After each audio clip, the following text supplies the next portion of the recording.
Assalamualaikum warahmatullahi wabarakatuh.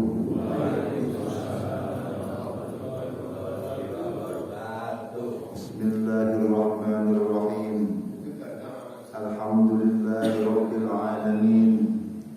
Allahumma shalli wa sallim wa barik wa karrim ala nabiyyina Muhammad wa ala alihi wa ashabihi ajma'in. Subhanaka la ilma lana illa ma 'allamtana innaka antal alimul hakim. Nawaina at-ta'allum wat-ta'lim ibtigha'a mardatillah wa qurbihi wa thawabihi subhanahu wa ta'ala. Allahumma akrimna bi nuril fahmi wa akhrijna min dhulumatil wahmi wa zidna 'ilma bi rahmatika ya arhamar rahimin. Rabbi shrah li sadri wa yassir li amri wahlul 'uqdatam min lisani yafqahu qawli. Amma ba'du. Yang saya muliakan para alim, para ulama, para guru, segenap tokoh masyarakat, yang saya muliakan segenap takmir masjid Nur Saada, yang mudah-mudahan selalu sehat walafiat, diberikan kemudahan dalam segala urusannya. Yang saya muliakan, saya ta'zimi para jamaah subuh, Bapak Ibu, yang mudah-mudahan kita semua diridhai Allah Subhanahu wa taala. Syukur Allah Subhanahu wa taala. Alhamdulillahirabbil alamin. Pagi hari ini kita diberikan berbagai karunia, kenikmatan, nikmatul iman, nikmatul Islam. Allah berikan taufik kepada kita, Allah gerakkan hati kita bisa hadir di tempat yang sangat mulia ini untuk sholat subuh dengan berjamaah. Dalam sebuah hadis Nabi kita Muhammad sallallahu alaihi wasallam bersabda, "Man shallal 'isya'a fi jama'atin faka'annama shalla nisfal laili wa man shalla subha fi jama'atin faka'annama shalla al-laila kullah." Siapa yang sholat Isya dengan berjamaah seolah-olah dia sholat sunnah separuh malam, dan siapa yang sholat subuh dengan berjamaah, Isyanya berjamaah, subuhnya berjamaah, maka seolah-olah dia sholat sunnah sepanjang malam. Maka mudah-mudahan ibadah kita ini diterima Allah Subhanahu wa taala. Dulu ada kitab namanya Al-Muwatta. Kitab Al-Muwatta ini kitab yang ditulis oleh Al-Imam Malik bin Anas, pendiri mazhab Maliki. Kitab Al-Muwatta itu kitab yang paling sahih sebelum adanya Sahih Al-Bukhari. Dalam kitab Al-Muwatta dikisahkan di zamannya Khalifah Umar bin Khattab radhiyallahu anhu, beliau menjadi khalifah. Itu beliau pernah menunjuk seorang sahabat menjadi penjaga pasar. Sekarang apa namanya? Satpam ya. Ya, penjaga pasar. Namanya Sulaiman bin Abi Hatsmah. Kemudian suatu ketika setelah subuh, itu kebiasaan Khalifah Umar habis subuh mengabsen para sahabat-sahabatnya. Pas di absen suatu ketika beliau tidak mendapati Sulaiman bin Abi Hatsmah hadir di sholat subuh berjamaah. Kok nggak ada ini? Beliau cari, nggak ada. Jadi kebiasaan beliau itu ada sahabatnya yang nggak sholat dicari. Kemudian karena tidak ada, maka habis subuh beliau langsung menuju rumahnya Sulaiman bin Abi Hatsmah. Kebetulan rumah beliau itu di antara Masjid Nabawi dengan pasar. Di tengah jalan bertemu dengan ibunda Sulaiman bin Abi Hatmah bernama Syifa. Beliau tanya, wahai ibunda, tadi saya sholat subuh berjamaah tidak menemukan, nggak bertemu dengan Sulaiman. Ada apa gerangan? Apakah beliau sakit atau ada uzur yang lain? Kata ibundanya, oh mohon maaf Khalifah, tadi malam saya melihat Sulaiman sholat sunnah sepanjang malam. Pas menjelang subuh, ghalabahun naum, ketiduran, sehingga tidak sholat subuh berjamaah. Makanya kemudian kata Umar, sholat subuh dengan berjamaah lebih aku sukai dibanding sholat sunnah sepanjang malam. Maka mudah-mudahan kita diberikan istiqomah oleh Allah Subhanahu wa taala, bisa sholat subuh dengan berjamaah sampai kita husnul khatimah. Amin ya rabbal alamin. Ditambah lagi alhamdulillah ada jihad pagi. Jihad pagi artinya setelah subuh ini kita i'tikaf sejenak untuk berdiskusi tentang ilmu agama. Rasulullah bersabda, "Man kharaja li talabil ilmi fa huwa fi sabilillah hatta yarji'a." Siapa yang dia keluar dari rumahnya untuk mencari ilmu agama, maka dia dihitung fi sabilillah sampai dia kembali. Maka istilah jihad pagi ini sudah pas. Jihad artinya berjuang fi sabilillah, walaupun tidak perang, tapi mencari ilmu agama. Bahkan kata para ulama, zaman sekarang ini jihadnya begitu. Kalau zaman dahulu pakai perang, pakai pedang, pakai tombak, sekarang ini perang pemikiran, ghazwul fikr. Bagaimana orang-orang Islam itu diberikan syubhat pemikiran dari orientalis sehingga kadang-kadang dia ragu dengan Islamnya sendiri. Makanya penting kita mencari ilmu agama untuk memperkokoh iman kita, memperkokoh Islam kita agar selamat dunia dan akhirat. Makanya jihadnya dengan jihad mencari ilmu agama. Ada sebuah hadis yang sahih yang lain. Nabi kita Muhammad sallallahu alaihi wasallam beliau bersabda, "Man ghada ila masjid." Siapa yang dia pagi-pagi berangkat ke masjid, la yuridu illa an yata'allama khairan. Dia berangkat ke masjid tujuannya tidak lain untuk belajar kebaikan. Au yu'allimah, atau mengajarkannya.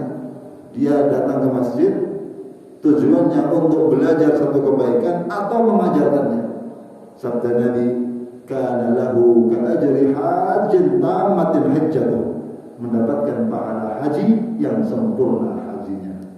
Mudah-mudahan ini teman-teman kita berangkat ibadah haji dan umrah. Sekarang ibadah haji ya, di bulan Dzulqa'dah ini menjelang haji. Kita yang di sini hajinya sedang dengan jihad pagi. Dengan jihad pagi, mudah-mudahan Allah Ta'ala haji. Amin ya rabbal alamin. Ada riwayat yang lain, satu lagi dari Abu Dzar radhiyallahu anhu. Tadi soalnya kalau ini mukhalafih riwayatnya. Nabi kita pernah bersabda kepada Abu Dzar, "Ya Aba Dzar, la an tadwa fa ta'allama ayatan min kitabillah khairul laka min an tusalliya mi'ata rak'atin." Wahai Abu Dzar, engkau berangkat pagi-pagi belajar satu ayat dari kitab Allah lebih baik bagimu dibanding sholat sunnah 100 rakaat. Wala am tadwa fa ta'allama baban min al-'ilmi.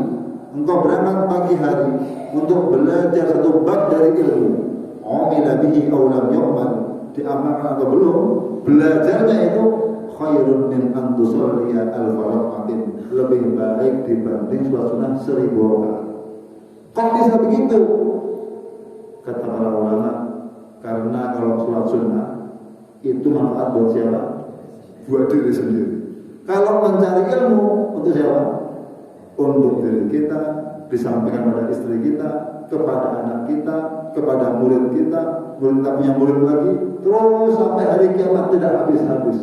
Makanya muncul kaidah besar, al-khairu al-muta'addi khairun minal khairil qasil. Kebaikan yang sifatnya terus-menerus, ya, sedekah jariyah, wakaf maksudnya. Kemudian apa? Tadi mencari ilmu yang bermanfaat. Ya, itu adalah investasi khairun, lebih baik minal khairi al-qadir al-qasir dibanding kebaikan yang terhenti kepada yang mengerjakannya saja. Pernah Al-Imam Asy-Syafi'i, Muhammad bin Idris Asy-Syafi'i, yang beliau lahir 150 Hijriah, wafatnya 204 Hijriah. Beliau pendiri mazhab Syafi'i berkunjung ke rumah muridnya Al-Imam Ahmad bin Hanbal, gurunya Imam Al-Bukhari. Berkunjung ke rumah muridnya Imam Ahmad bin Hanbal. Ketika berkunjung ke rumah muridnya Al-Imam Asy-Syafi'i itu nginep 3 hari.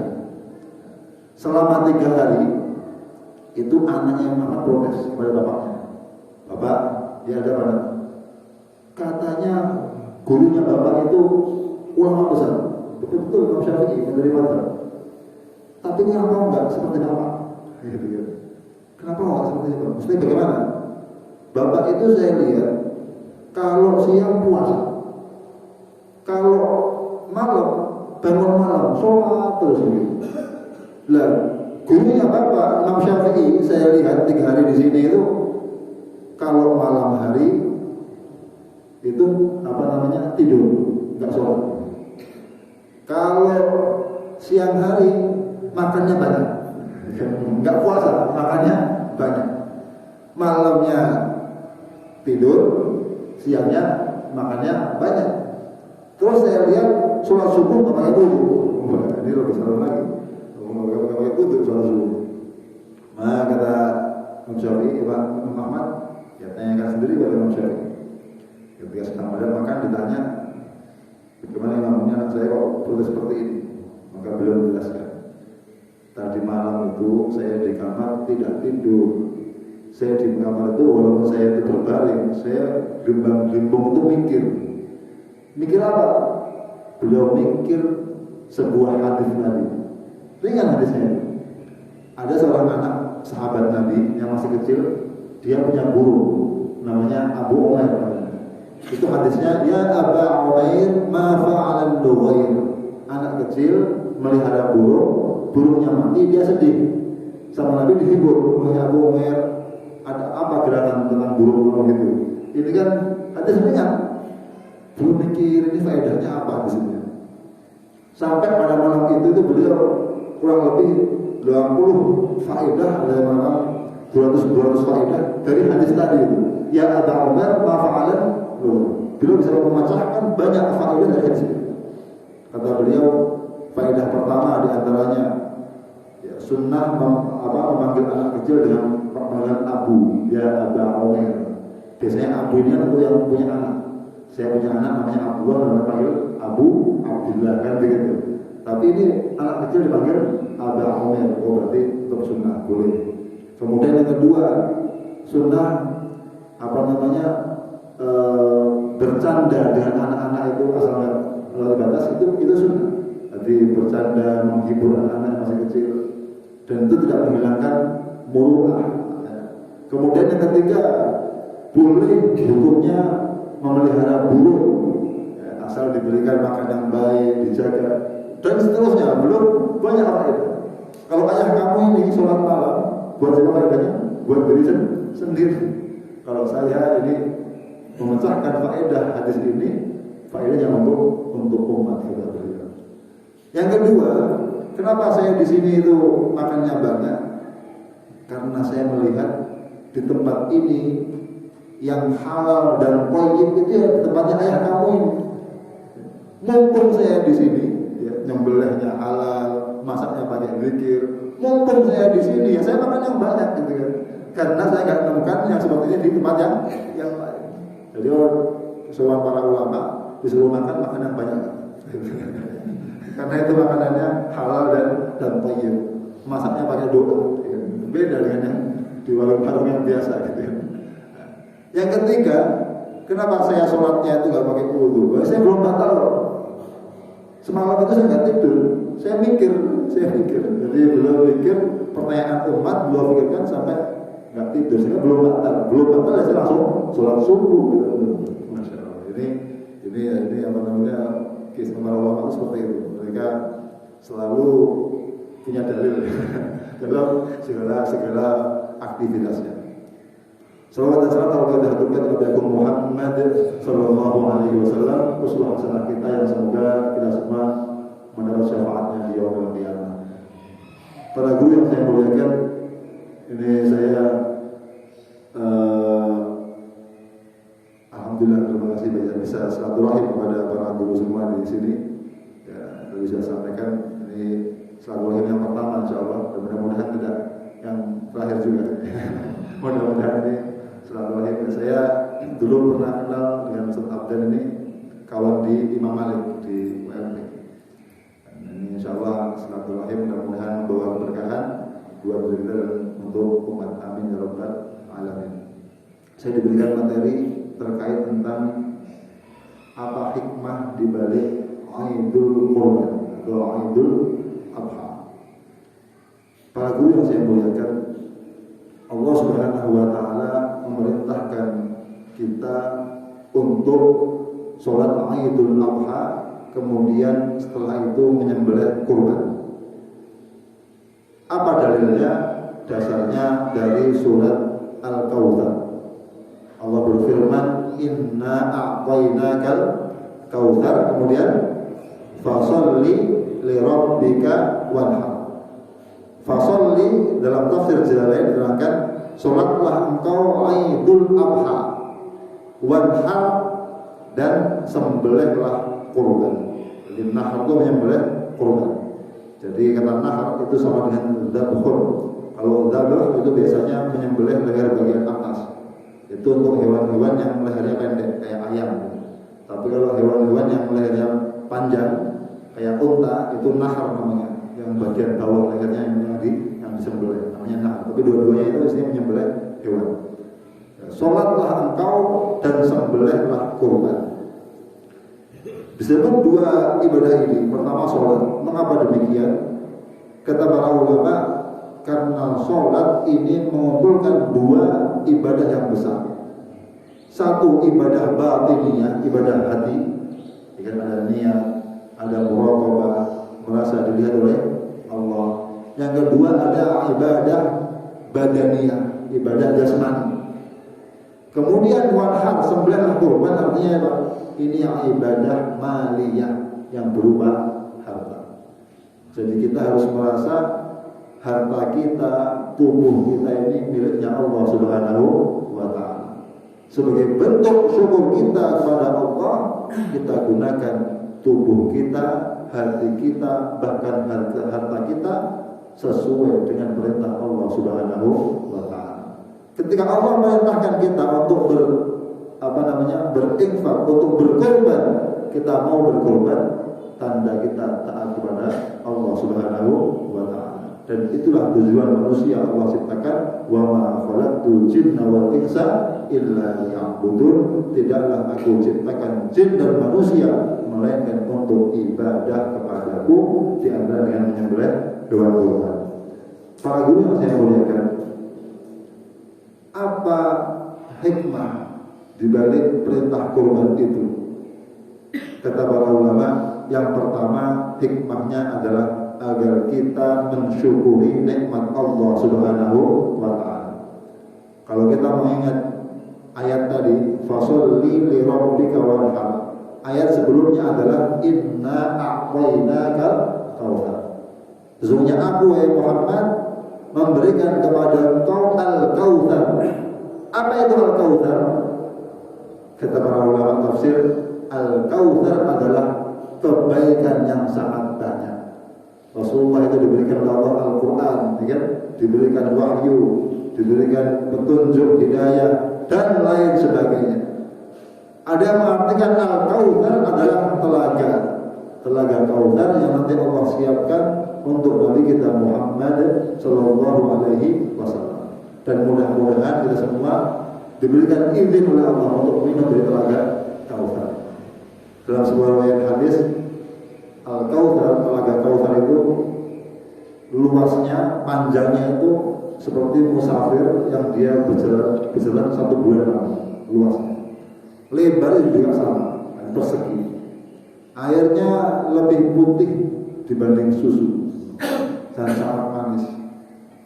Dan bahkan dalam sebuah riwayat hadis, siapa yang minum dari telaga itu seteguk tidak akan kehausan selama-lamanya. Dan orang-orang yang beriman yang bertakwa nanti akan dapat keistimewaan, dia meminum telaga Kautsar bukan dengan gelas tapi dengan tangan yang mulia Nabi Agung Muhammad sallallahu alaihi wasallam. Semoga termasuk kita. Amin ya rabbal alamin.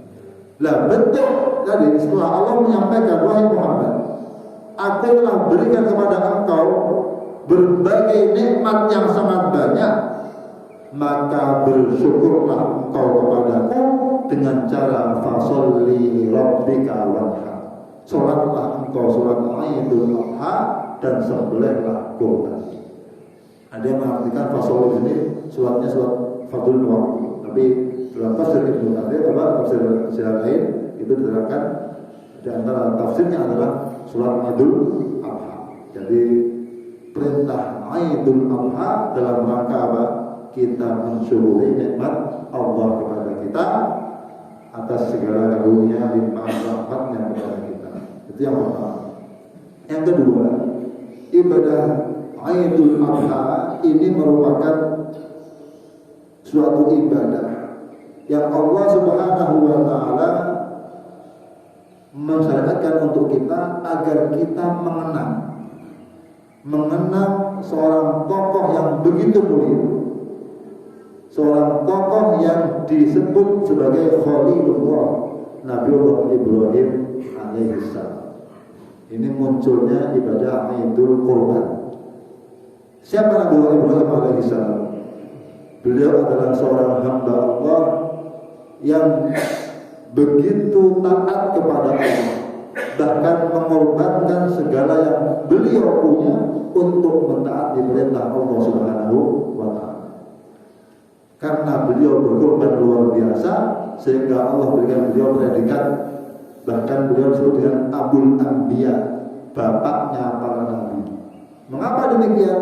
Karena semua para nabi setelah beliau itu dari keturunan Nabi Ibrahim alaihissalam. Bahkan Nabi kita Muhammad sallallahu alaihi wasallam adalah keturunan siapa? Nabi Ismail alaihissalam dan Nabi Ibrahim alaihissalam.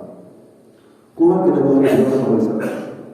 Beliau sejak kecil itu yang biasa anak-anak kecil bermain-main, ya kan?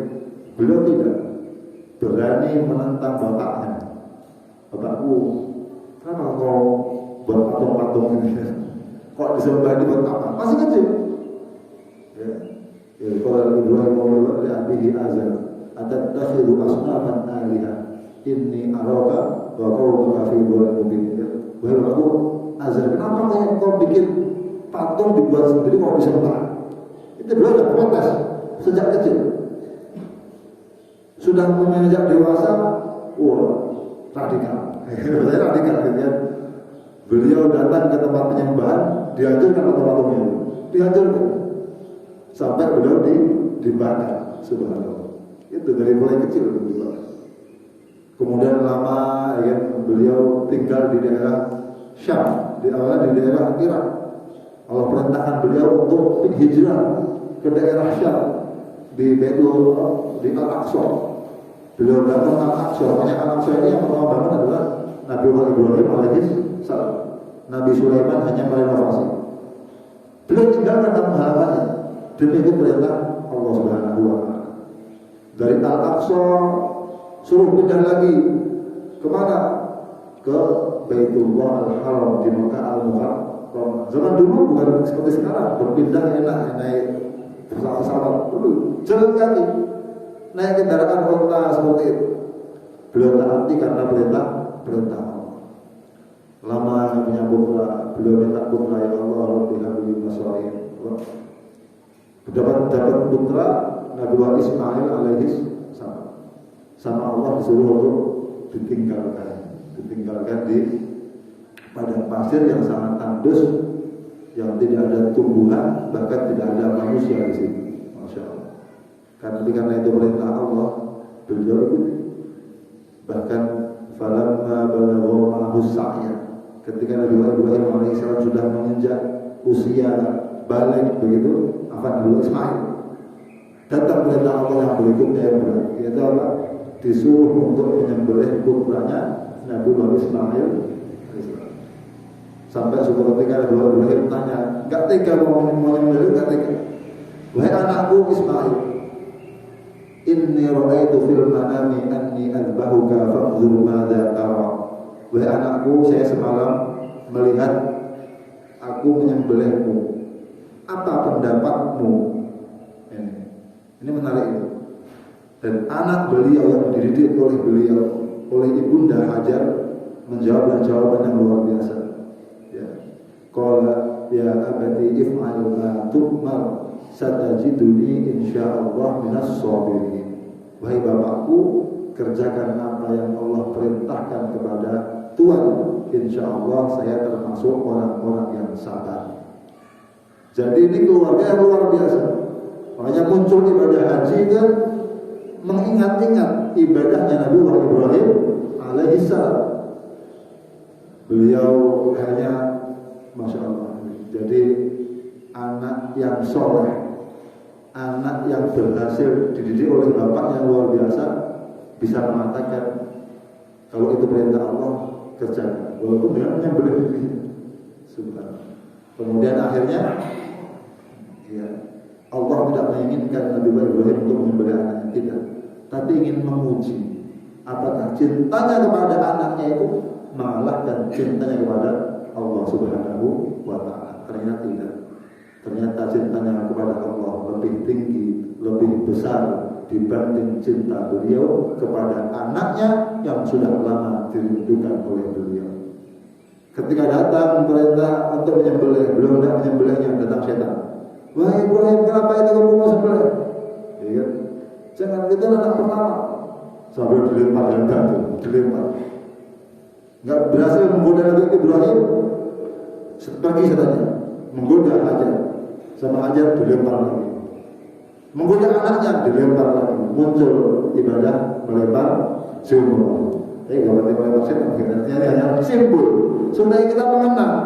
Dulu ada orang yang luar biasa, berani melawan hawa nafsunya, melawan godaan syaitan, sehingga apa? Ini hikmah. Ketika beliau berkorban, ya, tanahnya itu semua Arafah, ya kan? Beliau wakafkan untuk Allah. Anaknya beliau korbankan karena Allah. Bahkan Allah korbankan bukan malah hilang, bukan malah meninggal dunia, bukan malah habis, tapi malah berkah. Nabiullah Ismail artinya akhirnya apa?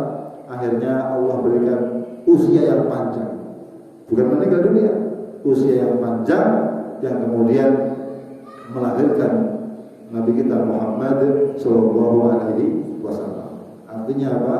Orang yang berani berkorban karena Allah, hidupnya akan Allah berkahi. Termasuk Nabiullah Ibrahim alaihissalam.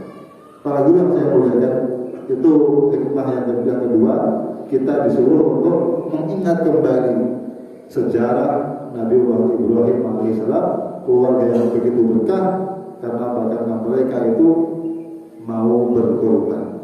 Yang dikorbankan tidak hanya hartanya, bahkan jiwanya pun dikorbankan untuk Allah Subhanahu wa Ta'ala.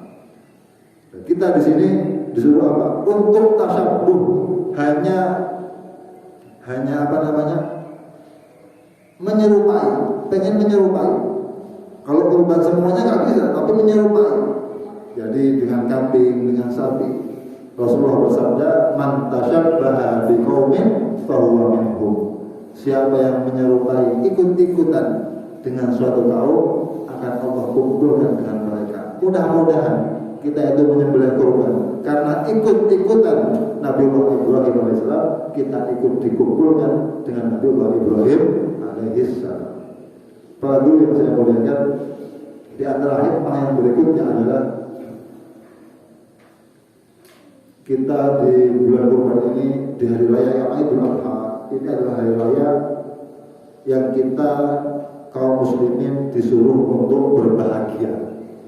Pernah Nabi kita Muhammad SAW ketika beliau berhijrah dari Makkah ke kota Madinah, beliau melihat di Madinah ini orang Madinah biasa punya dua hari raya, hari hari bahagia begitu.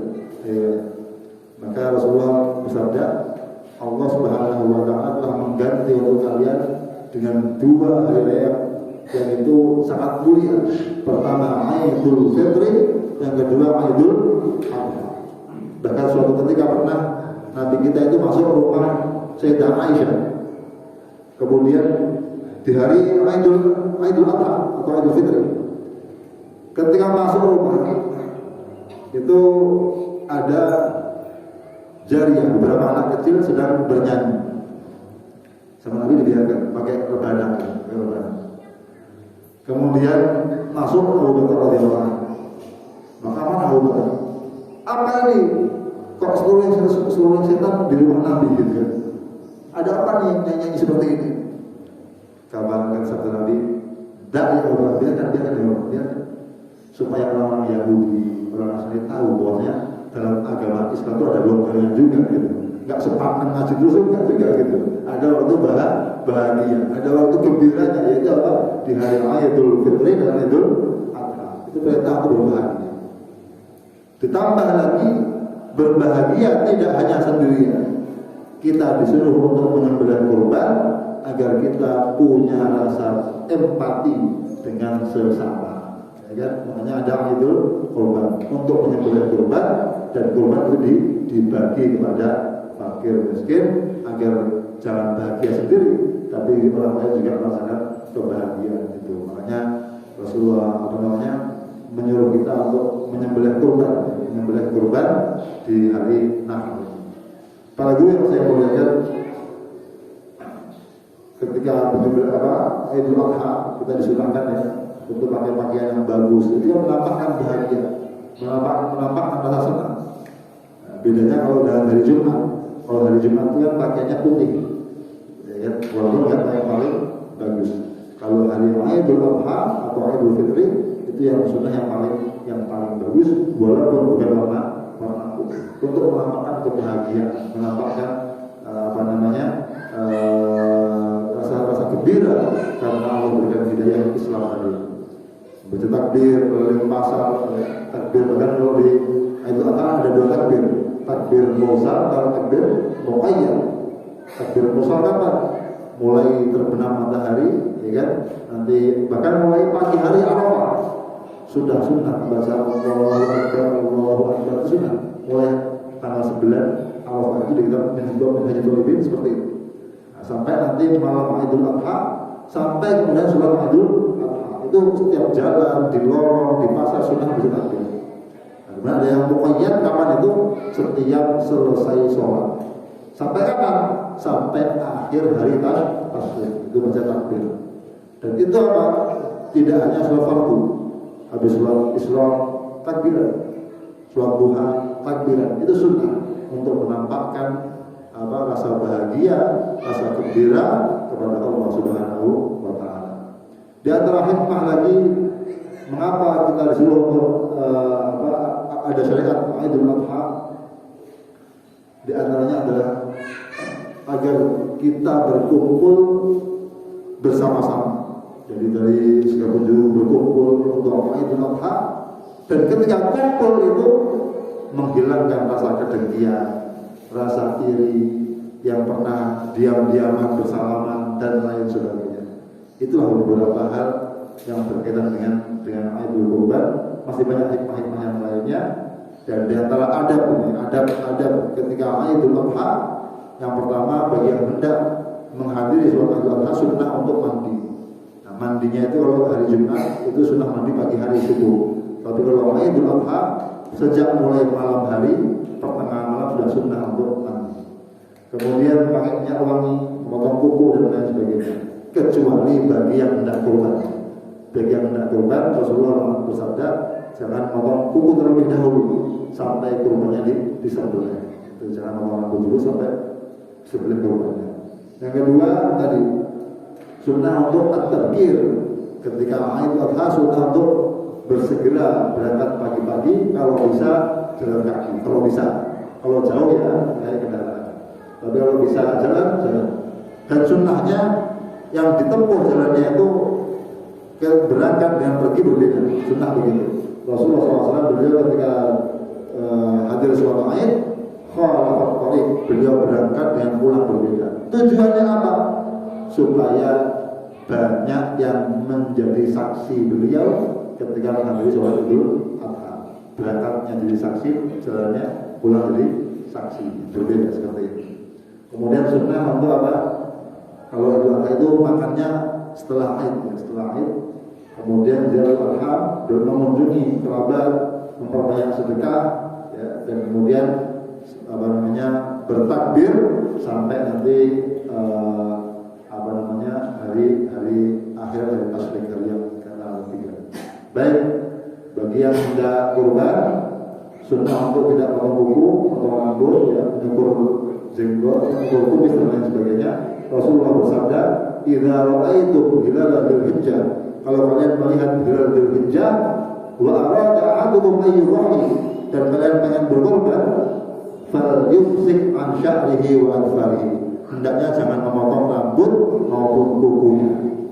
Kemudian sunnah nanti bagi yang mau berkorban membagi dagingnya 3, minimal 3. Jadi jangan sampai korban diambil sendiri, ya. Nanti doang-doang. Jadi korban itu sunnah bagi 3. Lebih bagus lagi yang dimakan sedikit, yang disediakan lebih banyak. Itu yang lebih bagus lagi. Tapi paling tidak sunnah sepertiga. Walau boleh diambil itu boleh. Tapi minimal wajib ada yang disedekahkan kepada fakir miskin. Nah, tujuannya apa? Fakulu minha wa at'imul ba'isal faqir. Makanlah sebagian dari kurban itu, makan kurban itu berkah. Jadi kan saya kata para ulama, kalau bisa makan, karena perintahnya makan. Jadi dari kurban itu berkah. Makanlah kurban itu, wa at'imul ba'isal faqir, berilah makan pada orang yang ba'is, yang masalah fakir, yang membutuhkan. Jadi wajib ada yang diberikan untuk fakir miskin, tapi juga ada yang dimakan. Jadi sepertiga untuk fakir miskin, sepertiga untuk dimakan, yang sepertiga untuk tamu-tamu, orang kaya mau makan, itu silakan. Jadi dibagi 3, itu sunnah seperti itu. Kemudian sunnah bagi yang hendak kurban itu menyembelih sendiri. Nah, saya udah banyak ada khusus, ya, sebelah kurban, juru sebelah halal, itu boleh. Kalau nggak bisa boleh diwakilkan. Tapi kalau bisa, laki-laki sunnah menyembelih sendiri. Kalau perempuan diwakilkan. Walaupun diwakilkan, sunnah untuk menyaksikan kurbannya ketika disembelih. Rasulullah bersabda kepada Sayyidah Fatimah, "Berilah kamu saksikan apa? Hewan kurbanmu disembelih." Kemudian sunnah ketika menyembelih itu ya menghadap kiblat, hewannya itu dihadapkan ke arah kiblat, perutnya itu dihadapkan ke arah kiblat. Harus tajam itu pisaunya, jangan sampai nanti pisaunya gadul gitu kan. Jangan sampai. Rasulullah bersabda, "Innallaha kataba al-ihsana fi kulli syai'." Ya, sunnah Allah itu mewajibkan berbuat baik pada semua sesuatu. Kalau menyembelih, tajamkanlah pisaumu, jadi ditajamkan. Dan sunnah nanti ketika menyembelih itu hewan-hewan yang lain tidak melihat sebenarnya. Baik, itu beberapa hal, masih banyak hal yang perlu yang tentang sunnah anda berkorban agar tidak tegak. Mungkin tanya jawab. Mungkin sekarang ada mau didiskusikan, ada tambahan atau masukan, silakan. Baik, silakan. Jika ada yang mau ditanyakan, ada waktu 10 menit.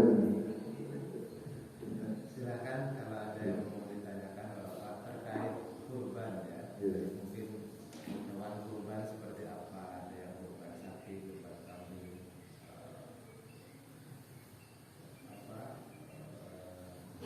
mana yang mesti ini nanti bisa. Mungkin ini kita boleh bertanya, ya. Di masalah pada saat kurban itu kan banyak yang bekerja, panitia maupun yang lain itu kita biasanya ada hidangan atau ada makan. Bagaimana hukumnya kita mengambil atau apa baiknya gitu makan siang, misalnya sampai melewati waktu makan siang untuk menyediakan makan siangnya ini. Apakah bisa gitu kita mengambil Daging kurban dari daging yang para pengurban atau yang seperti apa? Jazakumullah. Yang lain mungkin kalau mau ditanyakan Iya. Iya. kurban supaya nanti Ya, sebenarnya ini kalau fikih kurban sangat panjang itu. Bagaimana hewan yang boleh digunakan untuk kurban, bagaimana cara untuk berkurban, hewan yang seperti apa yang boleh, hewan seperti apa yang nggak boleh. Ini semua kita lebih dengan diskusi terkait tadi menyembelih hewan kurban, kemudian mengambil sedikit untuk dimakan gitu ya oleh panitia. Panitia itu apa statusnya? Dia mudhahi artinya yang berkorban. Apa dia hanya wakil dari yang berkorban? sebagian pengurban. Nah, sebagian berkorban. Kalau sebagian berkorban, ya dia bisa mengambil dari jatahnya itu. Karena yang orang yang berkorban dan dia punya jatah. Kecuali nazar. Kalau dia korban, saya nazar. Kalau tahun ini saya lulus PNS, saya mau korban. Nazar, gitu kan? Nazar. Nah, kalau nazar wajib. Nah, kalau wajib dia nggak boleh makan. Nanti korban yang wajib karena nazar nggak boleh yang berkorban pun ikut makan. Tapi kalau itu korban sunnah, maka yang berkorban boleh makan. Jadi dia boleh mengambil dari sebagian haknya korbannya. Begitu. Kalau semua panitianya itu hanya wakil, panitia itu bukan mudhahi, bukan yang berkorban, hanya wakil dari yang berkorban, ya itu harus izin kepada yang berkorban. Boleh nggak saya ambil bagian kamu untuk makannya? Kalau di sana ya boleh seperti itu. Jadi tergantung statusnya panitia.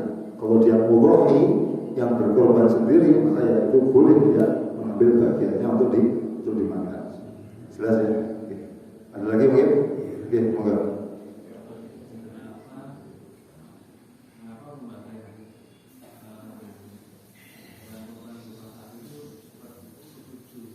Seperti itu. Iya. Tahlil sendirian.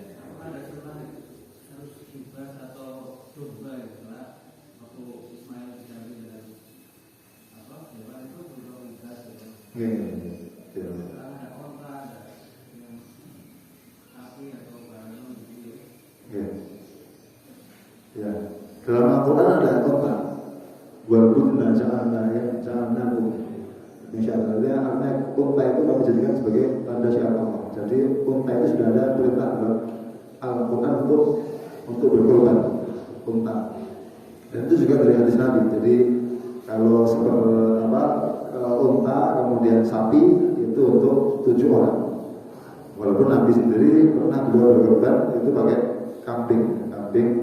Beliau pernah korban kambing, 2 kambing yang amlaha ini yang bertanduk, yang ada kambing domba bertanduk, ada warna putihnya, ada warna hitamnya. Itu Rasulullah pernah berkorban dengan domba seperti itu.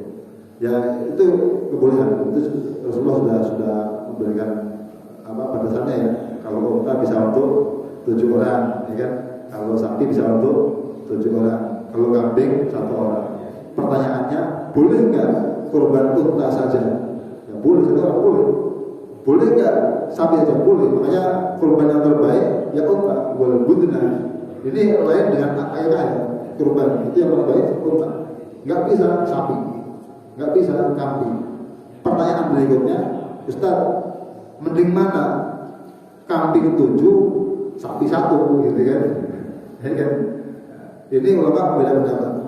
Kalau memandang pada perintah Nabi, amalan yang terbaik adalah kira'ul dima, mengalirkan darah korban. Maka 7 kambing lebih banyak menyembelihnya, sehingga lebih afdol. Namun ada ulama yang memandang dari segi manfaatnya. Kambing 7 dengan sapi 1, banyak mana Pak? Sapi 1, ya. Makanya karena sapinya lebih banyak, mending apa? Sapi dibanding kambing. Tambah nanti beberapa yang sepuh nggak bisa makan kambing kan gitu ya.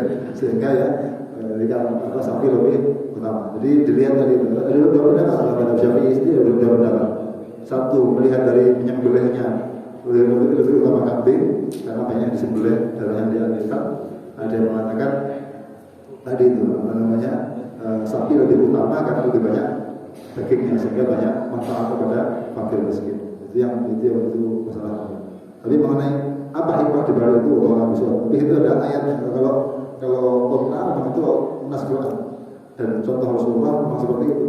Jadi ada hadis kalau sapi itu untuk 7 orang, kemudian korban 7 orang.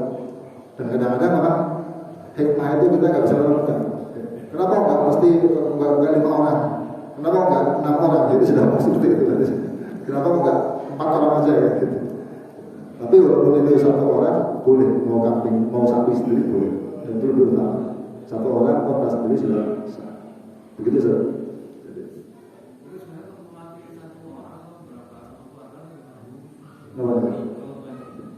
Korban kambing.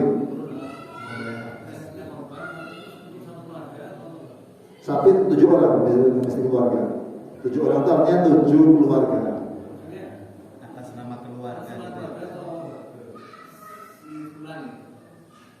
7 orang itu. Iya ya. Oh, oke, masya Allah. Baik, begini. Jadi kurban itu bisa 2, bisa sunnah kifayah, bisa sunnah untuk ain. Ya, sunnah muakkadah yang sunnah kifayah, sunnah ain. Ketika masih sendiri, nggak punya keluarga, maka sunnahnya sunnah ain, tetap sunnah. Ketika punya keluarga, setiap rumah sunnah kifayah. Artinya, kalau satu sudah mengerjakan, yang lain butuh kesunahannya. Seperti itu. Jadi 1 orang sudah untuk mewakili keluarganya dan insya Allah pahalanya untuk seluruh keluarga. Tapi 1 yang namanya 1. Boleh nggak untuk yang ibu yang sudah meninggal dunia? Ini lo bahas. Karena kurban itu adalah suatu ibadah yang perlu niat, Nah, nggak boleh atas nama, tapi yang sudah meninggal, kemudian sudah nggak bisa niat. Nah, bagaimana yang betul? Nama kita yang kurban, nanti hadiah pahalanya diniatkan untuk yang sudah meninggal dunia. Itu boleh. Rasulullah bersabda, ya Allah, ini kurban saya, tak ini untuk seluruh umat saya, untuk diriku, keluarga dan juga untuk seluruh umat. Makanya kata para ulama, yang fakir-fakir nggak usah sedih karena apa? Sudah dihadiahi kurban sama Rasulullah SAW. Tapi ya kalau bisa kurban karena itu kalau madhab Hanafi kurban itu hukumnya wajib. Karena ada hadis man kan lahu yusrun, siapa yang punya kelonggaran, kalau dia nggak mau kurban, fala yakrobanna musallana, jangan masuk masjid kami. Begitu. Ada begitu. Ini dalam madhab Syafi'i hukumnya adalah sunnah. Ini perintah, tapi hukumnya adalah sunnah muakkadah, sunnah yang sangat dianjurkan. Kalau nggak mampu ya sunnah. Bahkan Ibnu Abbas radhiyallahu anhu, bagi yang nggak mampu boleh kurban walaupun pakai ayam. Nah, apa dalilnya? Di hadis yang sahih di Bukhari, hadis Jumatan. Orang yang berangkat Jumat di waktu yang pertama, fakaan nama korban badana, seolah-olah kurban onta. Di waktu yang kedua, fakaan nama korban bakar, dengan sapi. Waktu yang ketiga, seolah seperti korban kambing. Yang keempat seperti korban ayam. Nah, ada ayam itu, ada ayam gitu kan. Ya, jadi boleh. Yang penting paling enggak ada darah yang mengalir untuk syukuran dibagi oleh tetangga. Minimal seperti itu. Tapi ya kalau punya bisa kambing ya jangan ayam ya. Kambing minimal kambing gitu. Itu madzhabnya Ibnu Abbas radhiyallahu anhu. Baik, ada lagi mungkin pertanyaan? Silakan.